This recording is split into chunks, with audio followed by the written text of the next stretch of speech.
Assalamu alaikum, welcome back to another video. My name is Naveed Husain. I am joined by my brother, Husain. and we wanted to come out with another video. So last time we talked about, what did we talk about? What do we talk about? Oh, should working wives help pay? Yes. Yeah, working wives and finances and stuff like that. So we got a lot of good feedback. And so this time, the question that we have for all of you and for each other is, what makes a top G husband? Like, what are the qualities that a husband needs to have to hold it down in this day and age? So we'll start with you. Yeah. So I'm looking forward to this episode because this is a good topic. So one factor that I think all husbands should adopt is the constant desire to self-improve. Okay, so that could be not just financially, but everything in life. This should be financially, Islamically, academically, whatever in your professional and your work life. I think it's huge that a husband has to always feel uncomfortable and always try to self-improve. Because that does a couple things, in my opinion. One is that it garners more respect from your wife if she sees that you're working hard and self-improving, right?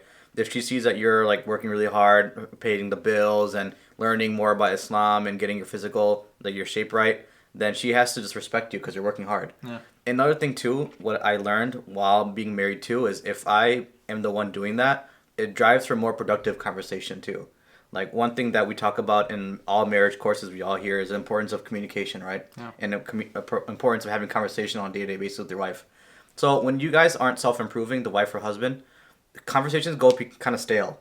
You know, there isn't really much substance in the conversation. There's no Yeah, you self-improvement. just end up talking about your kids. Yeah, you're talking about other yeah. people, Yeah, other which is people. not productive ever. Yeah. Talking about other people. So if you're talking about, oh, I did this workout plan today, you should check it out. I did this many push-ups or whatever. I read this book. I read this book. This is what I learned from this book. Yeah. When you try to self-improve, conversations are way more productive.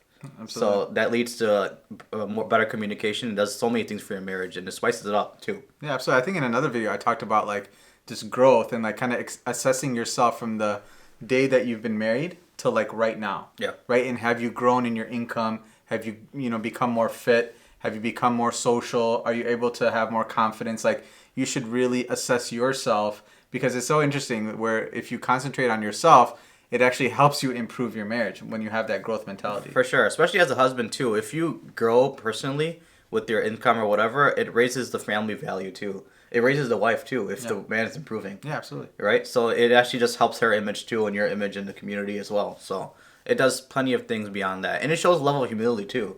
If someone strives to self-improve at all times, it shows that they're humble. They know they have things to work on. Yeah, so I have like this checklist that I have in my mind, right? Like it's like 10, 11 things that I look at in each day to see did I have a good day, right?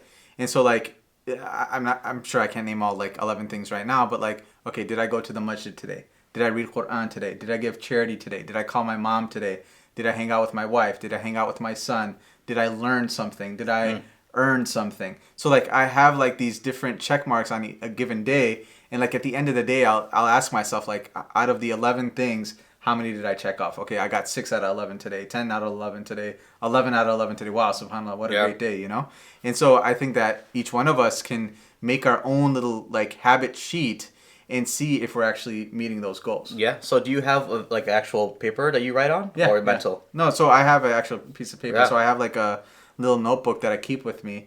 And I was actually looking at it the other day. So I wrote down goals from like 2017. Wow. And some of them were like how much revenue I want to have in my business or how many times per week I want to work out. So I have that as part of my checklist on a day-to-day basis to see if I'm making it or not. Oh, that's pretty cool. So do you see importance of writing it down versus just keeping it mentally? No, absolutely. I mean, I'm reading this book right now called Atomic Habits, and it's all about just having those things in your face, right? When they're readily accessible, when you're actually writing it down, when you're kind of repeating that mantra in your brain and those goals in your brain, that absolutely helps psychologically and even personally to try to achieve those goals.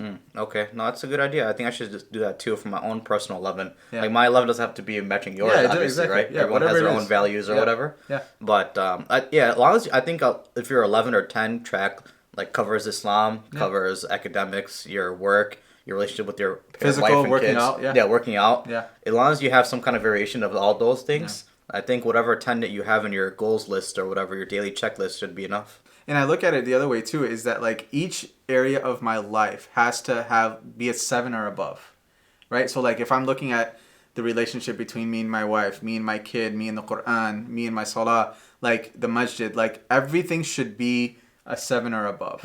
And just so that we're like well-rounded individuals, because a lot of times what happens is that, you know, we might be working out all the time, but maybe we don't make time for the masjid, or we read Quran all the time, but we're not like giving in charity. So like, I think it's important for us husbands to be well-rounded, and alongside that, you know, growth mentality. Yeah, and another thing with that too is when you have a growth mentality, you're not being stagnant and you're not at home all the time either. Yeah, exactly. You know, because if you're at home all the time, you might drive yourself crazy. Because me and my wife, we work from home together. Yeah. So one of us have to be self-improving. Because if we're gonna be home all day and just like be in each other's faces, it's gonna just cause some more like just some more tension, unwarranted tension. So you want to like throw some more spice in your relationship in your day-to-day life.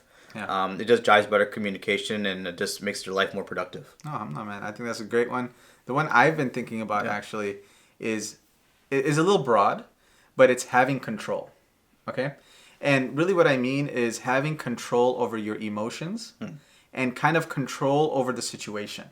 Right? So like it kind of goes hand in hand with the whole growth mentality, but like having control of your weight, right? Having control of your desires, having control of your relationship, and being able to control that relationship between mother-in-law and your wife.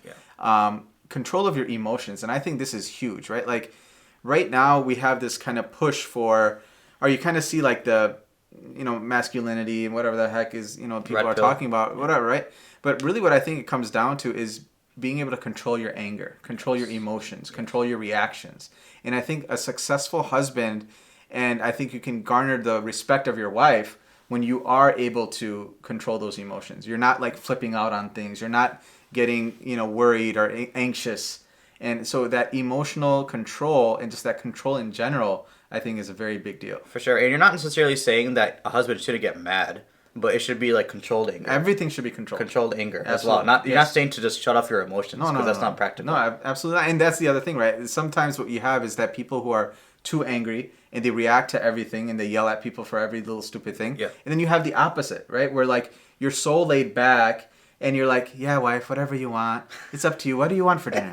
Like, no, you got to have some emotion. Yeah. But what I'm saying is that being in control of your emotion, like when it comes to disciplining your kid, yeah, right? There's a difference between like screaming at your child out of anger and like being stern and controlled because you want to discipline them. Right. You know, and that can apply in every realm of your life. For sure. Yeah, especially what you mentioned too with anger too. That's one of the biggest downfalls for a man, right? Yeah. Is that they can't control their anger. And one thing that I try to practice in my own personal life too is literally when there's an argument or some controversial thought you want to bring up with your wife. Yeah.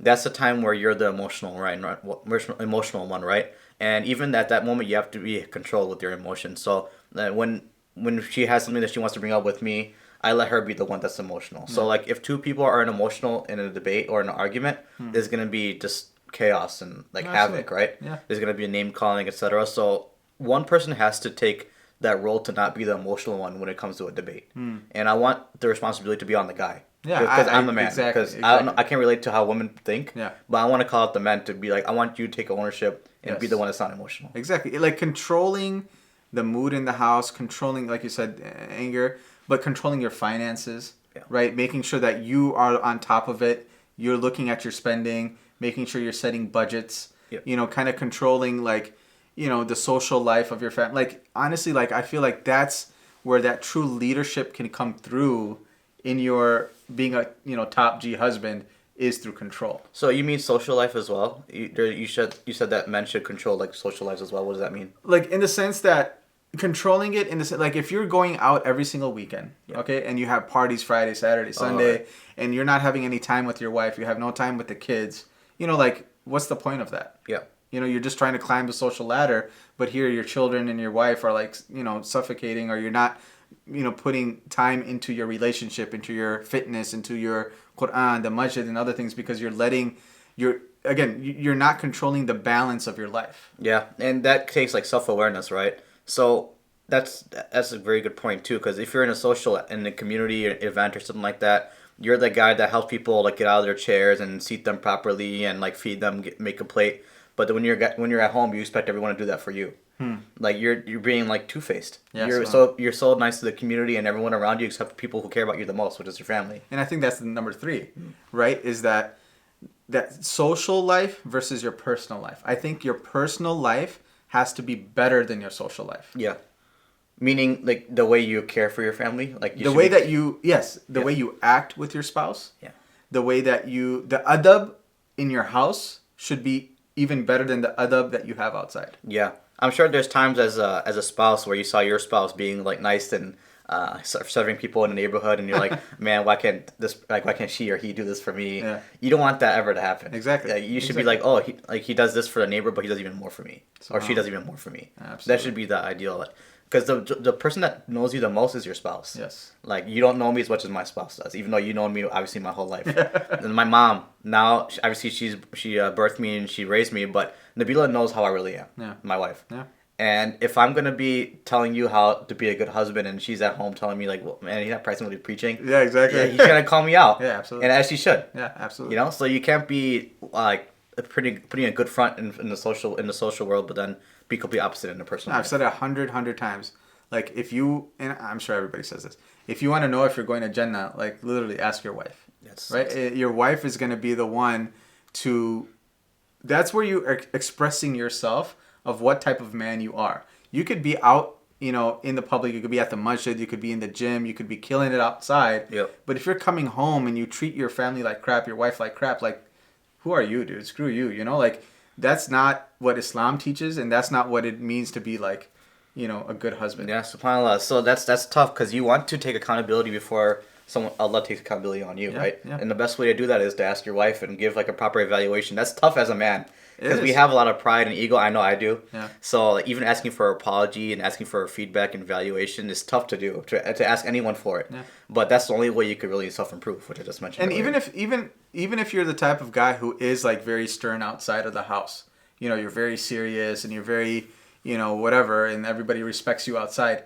you can't necessarily be that same guy at home, right? You have to kind of soften up. You have to joke around. You have to kind of, be in control, but show the soft side to your spouse. For sure. Like, you don't have to be like this hard A, all the time. Yeah, you want to be light, right? You want to be someone you're pleasant to be around. Yeah. Just as you want your wife to be. You want to be the same thing, right? And I want to set, as a man and as a wife in the relationship, you want to be the one to set the tone and be the responsible one and be the admirable one. So that's the reason why I wanted to mention the self-improvement one, is because all men want to be admired by their wife. Yes. And a wife wants to admire their husband too. And the only way to do that is to self-improve. Yes, respect, right? Right, respect. Guys want respect and women want love, right? Yeah. No, I think that, man, subhanAllah, I think, we talked about self-improvement, having control, that social life versus that personal life. I mean, the thing is that everybody only talks about money, right? When they talk about being a good husband, they talk about money. Yeah. But that's literally just one factor, one aspect of being a man. There's so much more to it. For sure. I'm glad that person in your comments mentioned that about us too. It's like you don't want to just be an ATM. You want to have some more emotion, Yes. have more personality to it. Yeah. You can't just expect money to solve all your problems, Exactly. right? People say, a notorious B.I.G. said in a song that more money, more problems. Like, money's not going to solve your issues, right? Yeah. It's about character and akhlaq. Yeah. Like Allah mentioned in the Quran too that you should judge. You should want to, like, you have qawam. You want to be the person that has the best character. Yeah. No, Allah never said to be the richest or ever be the most wealthiest or be the highest in the social rankings. You want to be have the highest quality of character. And that's the problem, I think, with like this modern day masculinity red pill stuff, is that all they're teaching men to be is money, right? Like, the more money you have, the bigger six pack you have, that's what makes a man. Yeah. But I really think that the man who can control his anger is actually a bigger man. Yeah, is the toughest. Is the toughest man. right? Exactly. Mental toughness is way more impressive to me than physical toughness. 100%. Because there's plenty of people you meet all around the world that's physically tough, but then if you make fun of their shirt, they start crying and start freaking out. Yeah. I was like, dude, what kind of softy are you, man? You get insulted by something so little like that, and you're just big man? SubhanAllah. Come on. Yeah. That's such a good point, man. That, like, true, like, being qawwam, like you said, isn't necessary. It is physical strength, of course. You have to be able to protect, but like you said, I think it's more so mental strength. Yeah. That control of your emotions, but also, like, having that foresight of, okay, how is this decision today going to impact us tomorrow and 10 years, 20, 30 years down the line. Yeah. That foresightedness. Yeah, that's for sure. And there's gonna be times when we think about that we're not gonna make our family proud or happy, right, at that moment. Yeah, yeah. But then you have to take that L. You have to take that criticism from your family. Absolutely. Obviously, you have to present your argument in a respectful manner, in a logical manner. Yeah. And obviously, just not gonna always be positive feedback when you make that decision. Yeah. But as a man, you have to take both the good and the bad of being the leader. If you want to be a leader of the house, you can't just take the goods of the benefits of being a leader. You have to take the L's too and take the responsibilities of being a leader too. Absolutely. And, the other thing I see a lot of times too is that, people talk about the man having the final word, right? And of course, yes, we have the final word as a husband.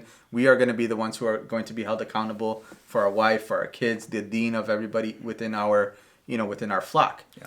But there's also a smart way to do it, right? You don't have to, like, at the end of some debate, some argument, be like, nope, I'm making the final decision. This is the final decision. Right. Right. There's smarter, easier, better ways to make that decision happen. For sure. And you have to be in service too, right? You can't just be angry all the time, because you don't want to be a leader that instills fear in your people that you want to lead. Yeah. You want the people to follow you out of love and out of respect. You don't want to instill fear, because that's not going to be a quality relationship there. Yeah. I'm sure a lot of people have dads who are like that. Alhamdulillah, our dad wasn't like that. But there are probably dads out there who probably instill fear, which is, you want a balance of fear. You want to show that you won't be happy with this decision, but you never want to instill fear, because the kids and the wife and everyone else around you will not be pleasant around you. They'll be uncomfortable around you. Yeah, exactly. Yeah. In Surah Al Imran, I think it's Ayah 159, it talks about how, the Prophet ﷺ, it was revealed to him that, if you were hard-hearted or if you were harsh, they would just turn and run away from you. Yeah. Like, having that soft character and having people feel comfortable around you is such a big deal to be a good leader. Yeah, for sure. One story I heard from Prophet Muhammad was there was one time he was sitting at one of his wife's houses, right? And it was him and his wife, and then he heard a knock on the door, and one of the servants or someone opened the door, and the servant on the other side of the house was saying that this wife brought food for you, and the other wife that he was with at the house came and smashed the plate. Yeah, I think it was Aisha radiallahu anha. Yeah, Aisha radiallahu anha, and she was saying that, how dare she not think that I could cook for my husband. Yeah.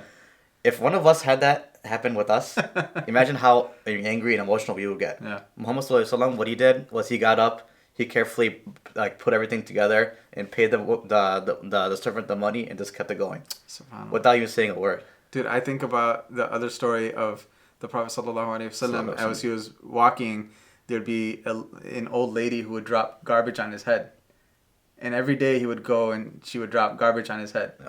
And then one day, no garbage fell, yeah, and he actually went up to see what was wrong. Yeah. That's what I'm saying, man. That emotional intelligence, that emotional control, it impacts people, man. It changes everything. That's the definition of a true man, in my opinion. A true man, because he's the physically toughest one too. If you want to think about toughness in that aspect, there are wrestlers who came to him and they would get knocked out right away. And then he was obviously the one in the army too. He's not a leader that just tells people to fight in the army. He's the one in the forefront. Yep. He's in the forefront. I mean, his tooth. I mean, he got things stuck in his cheek. Subhanallah, he was up there, man. Yeah, there's so many. Obviously, there's plenty of stories. We have a clear example, alhamdulillah. Alhamdulillah. And that's what it comes down to, man. Right? We need to stop following these dudes, and getting our Islam and our character in the way that we should be husbands from non-Muslims and people who don't have the tradition and they don't have that nur in their heart. Yeah. We have such great examples within our own tradition on how to be a good husband and how to be a good father, how to be a good man that, we really need to dive into. Yeah. Right. And I kind of agree that there aren't necessarily that many leaders in our community who are able to speak to that. Right? Yeah. Yes, we speak very carefully, we speak very broadly, but I mean, do you know any imam or any sheikh or somebody who's speaking directly to men to be step up, become good husbands, etc.? No, not really. I get it. That's a tough responsibility for your mom to have in the community, because you don't want to offend people. Yeah. And if you want to take any type of stern approach at all, the opposite group is going to get offended, right? Yeah. So I get why it might not be a very comfortable topic for imams to speak of, but it's important, right? Yeah. Because men, I know me, I need to be called out. Me too. Yeah. I'm the same way. Yeah, I want to be yelled at. Yeah, I want to be yelled at. Like, please, like, call me out for being an idiot. Yeah. And that way, I'll step up and I realize that'll really hit me. Absolutely. And I'll realize, you know what? Okay, time to self-reflect, and then I'll realize what Yes. issues I'm going through and what I have to fix. So I want like more like scholars to do that. I get it why they can't, but especially in the khutbah setting too, because in the khutbah, obviously not khutbah, but like, exactly. Like what you were saying about getting yelled at or like getting called out, right? And I understand that female motivation is going to be different than male motivation, but I think guys, like if I don't feel like working out, I'll just listen to some dude who's talking about like, get up. What are you doing? You're gonna be a fatso sitting on the couch. Like, oh dang, bro, I gotta go work out. You know, like that's what motivates me. Yeah, for sure. That's how it should be for men at least. That's how it works for me too. Yeah. I'm sure other people are different where they need like positive reinforcement. Yeah. Like if they get a compliment saying like, oh, you look good today, like you lost some weight, didn't you? Yeah. That might motivate them, which is great. Whatever motivates you, right? Yeah. So that takes some self-awareness too. So what are some?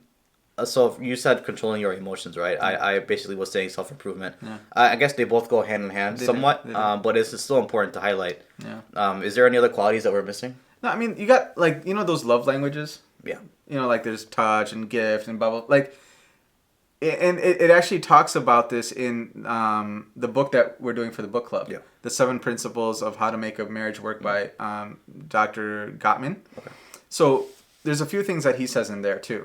So one is called love maps, okay, and we're gonna probably talk about this at the book club this Sunday. So if you're listening and you're gonna be in the Lombard area, come to the book club inshallah at IFS this Sunday. Yes, sir. But one of the things he talks about is love maps, okay, and love maps is basically in your mind how much do you know about your spouse, right, and are you able to kind of know your spouse's life from birth till now, like what did they go through. What's elementary school did they go to? Who was their favorite teacher? What's their favorite color? Like what sticks out to them in high school? Like literally like rebuilding their entire life and having a map of that in your mind. So I guess the point is to take interest in your wife, right? Like your wife is a gift. Yeah. Right? And she's not only there to take care of kids. She's not only there to, take care of you or bring home the money for some dudes. She's there as a gift, and it's your responsibility to like make her feel loved and make her feel welcome and respected and protected. And I think that really goes by taking an interest in her. Yeah, but man, that does sound good on paper, but it's hard to get interested in things that are not relevant to your life, I guess, to your marriage. Okay, like if I were to ask like my wife what she was like in like 5th grade, or how was her trip to wherever she went in 5th grade. Really? That's like I guess it would be nice to hear like a quick synopsis, but to be honest, if she were to like expand on it more, then I would be like, okay, I'm kind of bored of this topic. I think that's actually my advice, right? Is that take the time to do that. Yeah. Here's the thing, right? Like for when your wife tells you a story, she's actually connecting with you. Yeah. Right? And our connection might be physical or some other type of connection, but for the type of foreplay they talk about is literally more so conversational foreplay. And if you're able to have those deep discussions and be like interested in their life, I think that is actually a very good tip for guys to try to get closer to their wives. And is it okay if a man in that situation is not completely interested? Is it okay that he doesn't, obviously he'd rather do something else at that moment? Sure. Is that okay to have that attitude? Or should you feel like they should have always that interest? No, it's not always, right? You can't like come home from work, you work 10 hours, and now you're going to talk about like your 5th grade field trip, right? I'm talking about like you're on vacation, you're chilling out on the beach, or, you're on a long drive. Like this is a great time to learn the details about your spouse's life. Like I really think that you should know these intimate details about your spouse's life, because then if something comes up later on in life, right? Some argument or, something is very important to them. Now you can put it all in context and make a decision and react to it in a proper way. Yeah, and I think another thing that does, while you were mentioning that, I was thinking that when you have those deep connections too, you develop like those little inside jokes. Yeah. And I think inside jokes are almost underrated in a marriage. Yes, like when you're like in a social gathering and someone says a word that was funny, you look across the room and you see your wife laughing at it the way you are. Yeah. Like that little connection is amazing to me. Bro. There right? You go, man. And those like when you learn those things about their personal life and like their life and like where they grew up or whatever, you develop those inside jokes and those spark up conversations too. I'm sure in an argument, if someone said that we're on accident, that'll just diffuse the whole argument. Yeah. So that would be helpful to get some more interest in it. And guys have to be unselfish too. You can't just always like I'm just calling myself out here. I can't always be the one playing like watching basketball games and while she's trying to vent to me or talk to me. I have to be the one to like just mute it. Let's talk, get it out. I'll share my thoughts on it too. And once we're both okay, then I'll go on to basketball. There's things that you have to do that you don't want to do. Yeah. That's what I'm trying to say. That as a man, you have to do things that you don't want to do. You have to do what you're supposed to do. No, absolutely. And the book also talks about like a lot of times we look at communication as being the number one problem or the number one solution to fixing a marriage, right? But what Dr. Gottman is arguing is that it's actually about friendship, right? That you need to develop this friendship. When you have a friend, you make fun of each other. You don't care because it's out of fun. Yeah. Like they ask to borrow something, yeah, go ahead. Like developing that friendship through love maps. The other thing, like you said, the inside jokes, right? Yeah. So he talks about like diffusing a argument. That a couple who fights, but they're able to like throw that thing out there and like diffuse the argument, right? Like one thing might be like in the middle of the argument, you're like staring at you, like, oh, you look so good. You know, like just something like that to like diffuse the situation. Like if you don't have that deep connection and you don't have those love maps and you're not friends with your wife, that's never going to happen. Yeah, for sure. And guys, in order to do that too, you have to stop taking yourself so seriously too. Yes. Like none of us are alpha. Yeah. Let's get that out the way, man. Like none of us are like alpha. I know we want to be viewed at that with our wives, but just stop taking yourself so seriously, man. Yeah. And the best way to make situations light is just like take a little jab at yourself. Give a little insult. That's you, bro. You're all about self-deprecating. Not completely self-deprecating where you look like an idiot, but like you don't want to like look. You don't want to bring yourself down in front of your wife too, but to like keep things light. I think it's okay to to like make fun of you before she does. No, that's for sure. You're right. You can't take yourself too seriously. No. There might be situations where you got to step up, but for the most of the time, just be a chill dude, man. Just like you hang out with your guys. Like I don't see why you can't be like that with your wife. One thing that would be ideal, but at the same time, you do as a man want your wife to respect you too, though, more than your friends do. Yes, you know, because especially there's like rights that are built within the marriage too. Like the one thing that men want obviously is respect, and obviously my friends could make fun of jokes, make fun of me for random jokes. Yeah. But if my wife were to say that, I know that I shouldn't take it too sensitively because my friends say the same thing. Yeah. But I would want my wife to respect me more than my friends would. See, I just want to explore that a little bit more, right? Because I'm trying to think like, is there anything that my wife would say that would be offensive compared to what my friends would say to me? And I don't think so. Like I really don't think so because I feel like I respect my friends. I think my friends respect me. Yeah. And I think I keep a certain persona up. Like I'm not going to talk about girls. I'm not going to talk about, lewd things with my friends. Yeah. And they know that about me. And so in that same way, like we respect each other. I really don't think there's anything that they could say. Like even if she made fun of my looks, she made fun of something I did. Yeah, that's nothing. Yeah, disrespect is different. Like if someone is going to like talk back to you or someone's going to, yell at you or like, one thing that pisses me off, for example, is like when someone says, do this versus can you do this? Yeah. Like that's those big little things. But, yeah, that's true. I think belittling should not be in place for both your friends and your spouse. Sure. No group should be doing that. Yeah. And I agree with that. And no one does like that, I know, so far, alhamdulillah. But yeah, that's big, And obviously it's ideal to view your wife as a best friend. So what are some practical steps a husband could do to get to that level? Because some marriages start off as arranged marriage, right? And when you get into that marriage, you think that there's husband and wife duties. Yeah. You forget about the friend aspect. Yes. So what are some practical advice that you give a husband, and maybe not even that situation, but husband in general, to build that friendship with your wife?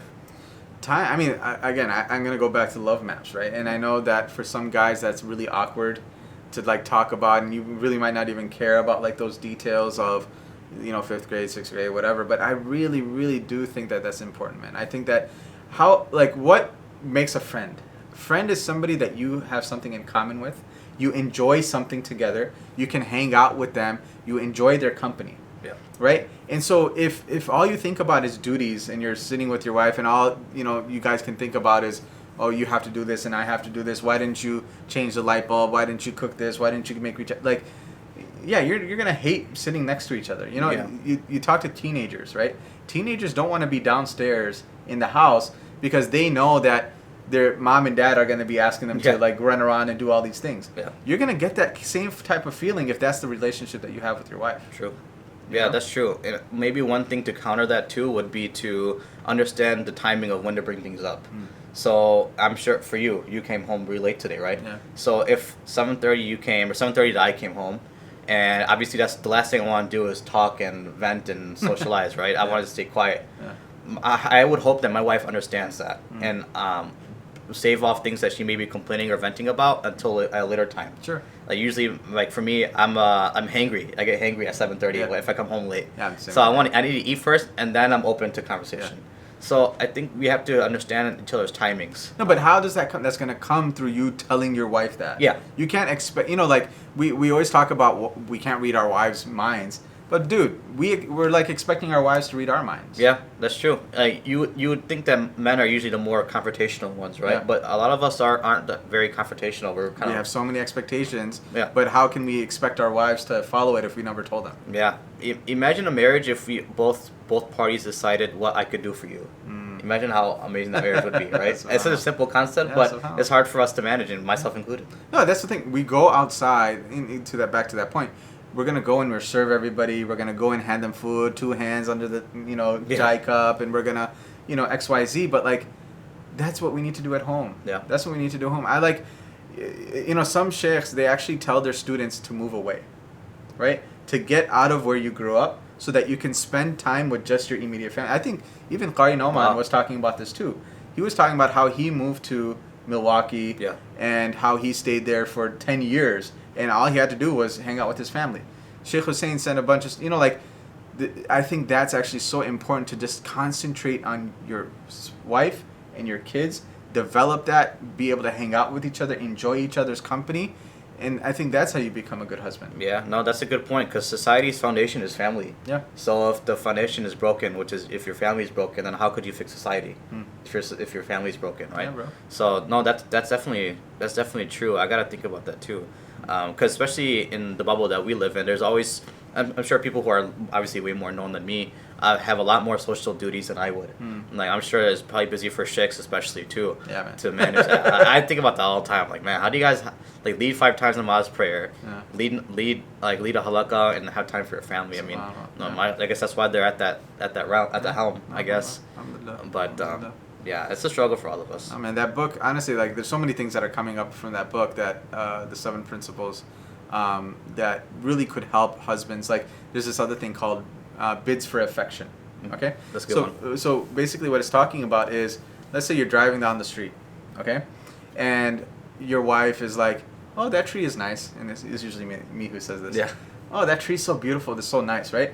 And you're like, "Oh yeah," and you just move on. Yeah. But that's actually a bid for affection, right? That's a passive way to try to get your attention on them and to try to start a conversation and to talk about other things. Yeah. Right. And so again, kind of just being more in tune with our wives and what they're looking for and what they want is so important to develop that relationship. For sure. And what I like about this whole aspect of it's basically listening, right? Yeah. That's the one thing that women complain about their spouse is usually the fact that they don't listen. So we all hear the complaints that our women have, but we always just blame them for having complaints. Oh, you're just complaining too much. Yeah. Like, no, maybe they have a good point. Yeah. Maybe there's something that we do have to improve on. I think we absolutely do. Yeah. Right. And I know like a lot of guys, they might listen to this and they're like, well, my wife, dude, forget that. Honestly, I don't look at, if my wife isn't doing something that I quote unquote don't approve of, I look at it as my fault. That what can I do to make this better? Yeah. Right? How can I set the example of doing X in a certain way so that things do better. So I usually take, if you're going to call yourself a leader, you're going to call yourself a man, you're going to be the qawam, you're going to be all these different things, then take the responsibility. Take the responsibility for your relationship and your marriage and your family. Yeah, and I hope people don't think that we're man bashing, because we're men. I mean, I might be. I want to purposely call out men. I don't care. Yeah. Because I'm taking it to myself too. Yeah. What he would do is, when he was at home, when he wakes up, he'd ask his wife if there's food. Yeah. And the wife would say, "No, there's no food today. No food at all." Yeah. Men, imagine what men would say right now to happen. Like, so how you not have food for me? I work 2 hours a day. How can you not give me food? 2 hours a day in the basement. I'm slapping my mouth for 2 hours. He can't give me food, right? He said, "Okay, cool. I'll fast today." Just like that, he makes it a negative to a positive, man. That's why one sentence. And we'll have to have days before we could reflect on that incident and be like, you know what? Maybe I should have fasted that day, or maybe I should have been nicer that day. In the sentence, he just replied, "No, I could fast today. You gave me an opportunity to do something positive today." If we just had that quick switch, imagine how we could be. You know, the other thing I think about being a good husband is having zero impact, right? And what do I mean by that? Zero impact in the sense, and I need to work on this, is, okay, if you're working, I get it, and maybe you have the arrangement where you're a housewife or whatever, right? Have zero impact on the family. Like, if you're going to take out dishes, wash those dishes. That's where I need to work out myself. Like, if you're gonna take your clothes off, like, put away your own freaking clothes. Yeah, that's fair. You're gonna make your own bed, clean your own room, clean your own, take care of yourself, and don't put that burden on your wife. Like, it's one thing, like, cooking. Okay, fine, I get it. I suck at cooking. I'd probably be like 30 pounds lighter if I was the one who had to cook, But, like, don't have that zero impact. Like, they say that when you go to camping, it should be, Muslims say this, anywhere you go, it should be left better than how it was when you got there. Yeah. And I truly believe that's how it should be on your day-to-day basis. For sure. No, that's huge. Because I had to work on that too. Simple things like the dishes too. If you're the one, if like your wife, whoever did it, whatever spouse washed all the dishes, right? Yeah. And the other spouse had like a bowl of cereal. Yeah. And if you're done with cereal, you just throw the bowl and the spoon in the sink. I do it all the time. Yeah, I do it too. Yeah. And maybe I should be like, you know what? She did all this work. Why would I add 2 more dishes to her plate? Yeah. Pun intended. Dude, at the very least, I don't understand why dudes can't pick up their own plate. Bro, I've seen that so many times, man. What is up with that? Like, take your plate to the freaking sink, Bro, man. I've seen, like, uncles have, like, they just finish dry and just keep their mug up like this. And then somehow, like, the wife or their daughter or somebody was come and grab it. I was like, dude, how did you do that? Oh my and how are you God. comfortable with doing that? I don't know, man. Like, how are you comfortable with doing that, bro? I don't know, man. Like, as a human being. Not even saying, he just drinks, he's like... Like, how are you comfortable with yourself doing that, man? Dude, I don't get it. Like, just leaving the plate there, like, I don't know, it's your own freaking house. Like, okay, at a party, okay, maybe you're gonna have the people pick, but like at your own house, yeah, pick up your plate, bro. Yeah, no, especially in your own house, but as a guest too. Like, as a guest, yes. Before a host ever been asked you, like, guests should be the one doing it until a host stops them. Yes. But like, pretend it's your own house until the host stops you, basically. Yeah. I've seen that a couple times with uncles, bro. No, I've even seen like our own age dudes like doing it too. Yeah. But yeah. I don't know if it's like a Desi thing or what, but yeah, I think it might be just like an ego boost. Yeah, maybe. Yeah. Yeah. And obviously all guys have it. I just hope that us guys could find that ego boost in a different way. Maybe ego boost, the way I could do it is like in a personal way would be like tracking my results and working out. Like, try to just exercise your ego boost in a different way, not just like channel that to your wife or some other people. Yeah. Just channel that ego boost to yourself. Yes. Yes. Because we all have that. Like, all men have like that animal feature in their hearts or in their mind. Yeah. And sometimes we channel it the wrong way. That's so if we channel it through like working out or like getting money in like halal manner. Yeah. Just channel your ego. Yeah. Just channel your ego in the right way. Self-improvement. Yeah. Exactly. Yeah. Like, if I benched like 200 last week, I want to try to make 215 this week. Like, just instead of trying to express your ego in different ways, try to express your ego through hobbies and self-improvement. Somehow. That's great advice, man. Great advice. Yeah. Anything else to add before we wrap things up? No, that's all I have, man. First and foremost, I just want to, inshallah, I want to call myself out. Like I can't. I don't want ever people thinking that I'm giving advice, thinking that I'm qualified to do so. No, man, this is a conversation. I'm literally right? just venting about the issues I'm going through, Yeah. and that I will have to work on, and just sharing it with everyone. No, alhamdulillah, man. Jazakallah khair. Yeah. I mean, again, thanks for staying till the end. If you enjoyed this video, hit the like button. Subscribe for future videos. Share the videos. And by the way, we hit 1,000 subscribers. Oh yeah, you did, man. Mashallah, brother. I just came like two videos. No, man. Yeah. It's all because of you, bro. And that Hajj video actually is the top. I think the top video that Really? that we've done. Wow, I'm surprised about that. Alhamdulillah, bro. So this is actually your channel too, bro. I'm down. I'll take it. Alhamdulillah. Man, jazakallah khair. Thank you everybody for listening. Please comment below. Let us know if we missed anything on how to become a good husband. And you know, if you're gonna hate yourself, bro. All right, inshallah. Until next time. Assalamu alaikum wa rahmatullahi wa barakatuh.